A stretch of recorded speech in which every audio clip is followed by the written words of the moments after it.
Hi అండి, నా పేరు సాయికృష్ణ. మాది వారాహి రియల్ ఎస్టేట్ మల్కాపురం. ఈరోజు మనం అసలు సిఆర్డిఏలో మన ప్లాట్ ఎలా తెలుసుకోవాలో చూద్దామండి. చాలామందికి తెలియదు ప్లాట్ ఎక్కడ చూసుకోవాలి ఏంటి. ఇప్పుడు ఎవరన్నా కొనుక్కునేటప్పుడు ప్లాట్ నెంబర్ పెడితే అసలు దేనిలో ఉంటుంది అనేది మనం ఫస్ట్ ఏపీసీఆర్డీ సైట్లోకి వెళ్ళాలి. కిందకు వచ్చిన తర్వాత మనకు జిఐఎస్ అని అమరావతి అని ఉంటుంది. దానిలో క్లిక్ చేసిన తర్వాత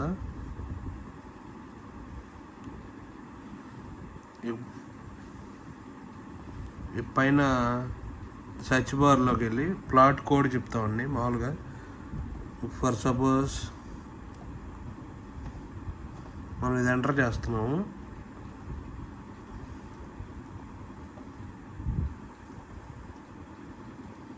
ఇది వచ్చేసి లాస్ట్లో క్యాపిటల్ ఉండాలండి. కొట్టి సర్చ్ బార్లోకి వెళ్ళి సెర్చ్ చేస్తే మన ప్లాట్ ఎక్కడ ఉందో తెలిసిపోతుందండి. దానిలో రైట్ సైడ్ క్లిక్ చేస్తే మన ప్లాట్ డీటెయిల్స్ అన్నీ వస్తాయి. ఈ ప్లాట్ కోడ్లో మనం ఎంటర్ చేసిన దానిలో 16 అనేది టౌన్షిప్ అండి, 606 అనేది కాలనీ నెంబరు, ఇది 2049 అనేది బ్లాక్ నెంబర్. దేనికైనా ఒకటే ఉంటుంది. ఈ 14 అనేది ప్లాట్ నెంబరు, C17 అనేది ప్లాట్ కేటగిరీ అండి. ఇప్పుడు మనం చూసుకోవచ్చు మన ప్లాట్ ఎక్కడెక్కడ దేని దగ్గరలో ఉంది ఏంటి అని. ఇది ప్లాట్ అండి. దీని దగ్గరలో వచ్చేసి నేబర్హుడ్ సెంటర్ జోన్ ఉంది. నేబర్హుడ్ సెంటర్ జోన్ అంటే మాల్ టైప్లో.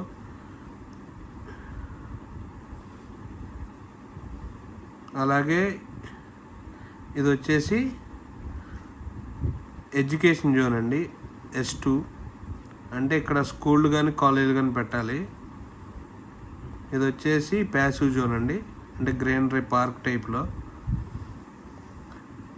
మనది డీటెయిల్స్లోకి వెళ్తే ఈ డీటెయిల్స్లోనే మనకి మన ప్లాట్ లెంత్ ఎంత, విత్ ఎంత, మన ప్లాట్ సైజ్ ఎంత అన్నీ తెలుస్తాయండి. తర్వాత వచ్చేసి ఈ ఎల్లో కనపడేయండి రెసిడెన్షియల్ జోన్స్ అండి, నివాస స్థలం. ఈ బ్లూ కలర్లో కనపడేది వాణిజ్య, అంటే షాపులు పెట్టుకోవడానికి వీటికి ఇచ్చిన స్పేస్ అండి. దీనిలో పార్కింగ్ కూడా ఉంటుంది. మామూలుగా కమర్షియల్ జోన్స్లో ఇలా వదిలిపెట్టారు ప్రస్తుతానికి. ఇదిగోండి పార్కింగ్ అని, అది ఓన్లీ ఫర్ పార్కింగ్ పర్పస్ అండి.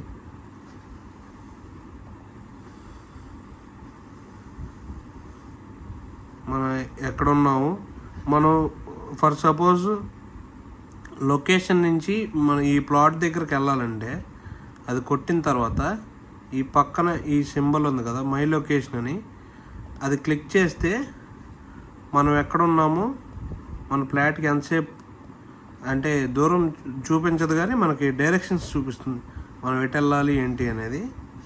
ఇది ఒక మంచి ఆప్షన్ ఇచ్చారండి సిఆర్డి వాళ్ళు. ఇంకా ఇది వచ్చేసి డైమండ్ రింగ్ అండి, డైమండ్ అంటారు, పెద్ద డైమండ్. ఈ బ్లూ వచ్చేసి మనకి మాల్స్ వాటికి అండి. ఇంకోటి వచ్చేసి పింక్ కలర్లో ఉంది చూడండి, లైట్ పింక్ కలర్లో బిజినెస్ పార్క్ జోన్ అండి ఇది. అంటే మనకి సాఫ్ట్వేర్ కంపెనీలు పెట్టచ్చు, లేదా పెద్ద పెద్ద కంపెనీలకి ఇవ్వచ్చు, అలాగండి. ఇంకా వచ్చేసి నాన్ పొల్యూటింగ్ ఇండస్ట్రీ జోన్స్ కూడా ఉన్నాయి దీనిలో.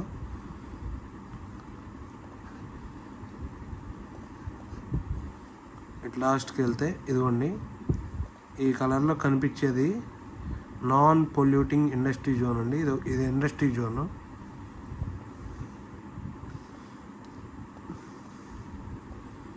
ఇలా ఉన్నాయన్నీ ఇన్స్టిట్యూషన్స్కి అండి. దేనికన్నా ఇచ్చేది వీటికి అలొకేట్ చేసింది ఎంత అనేది మనకి రైట్ సైడ్ నొక్కితే సెకండ్ దానిలో క్లియర్గా సిఆర్డీకి 100 acres కేటాయించారని చూపిస్తుందండి ఇక్కడ. అలాగా మనం మ్యాప్లో దేనికి వెళ్ళినా కానీ మనం క్లియర్గా తెలుసుకోవచ్చండి. ఇది వచ్చేసి ఇక్కడ సెక్రటేరియట్ ఉందండి, కొత్త సెక్రటేరియట్. పాత సెక్రటేరియట్ వచ్చేసి ఇదండి.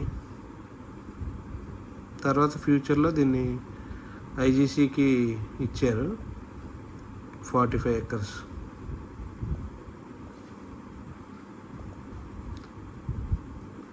మీకు కనుక ఈ జిఐసి గురించి ఏమన్నా డౌట్స్ ఉంటే కామెంట్ సెక్షన్లో పెట్టండి, నేను తప్పకుండా రిప్లై ఇస్తాను. మీకు ఏదన్నా తెలియకపోయినా నేను తప్పకుండా మీకు తెలిసేటట్టు చేస్తాను. కామెంట్లోనే చెప్తాను మీకు ఎలా చేసుకోవాలి ఏంటని. ఇదండి, ఈ రెడ్డిది వచ్చేసి కొత్తగా కట్టే సెక్రటేరియట్ అండి. ఇదండి, ఇది వచ్చేసి స్పెషల్ జోన్ అండి, స్పెషల్ జోన్.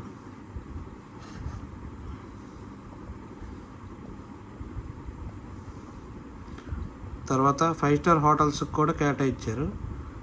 ఇదిగోండి ఇలాగా స్పెషల్ జోన్లోనే 8 acres. అలాగే 5 స్టార్ హోటల్ అని, 3 స్టార్ హోటల్ అని, ఇదిగోండి 3 star hotel 1 acre. Next 5 star hotel. ఇవన్నీ మందడం రెవెన్యూ, మందడం, మల్కాపురం, వెలగపూడి, ఈ రెవెన్యూలో ఈ స్పెషల్ జోన్లు ఎక్కువ కనబడతాయండి మీకు. ఎందుకంటే నదికి దగ్గరగా పెట్టారు కావాలని. ఫ్యూచర్లో అంటే విజయవాడ నుంచి ఎటు నుంచి వచ్చినా కొంచెం తొందరగా రీచ్ అయ్యేటట్టు మీరు చూడొచ్చు. ఇదంతా ఇవన్నీ విలేజెస్ అండి, ఇలా ఉంటే విలేజెస్ అండి. R1. ఏదైనా డౌట్స్ ఉంటే కామెంట్లో మెన్షన్ చేయండి సార్, తప్పకుండా నేను రిప్లై ఇస్తాను. థ్యాంక్స్ అండి, థ్యాంక్స్ ఫర్ వాచింగ్.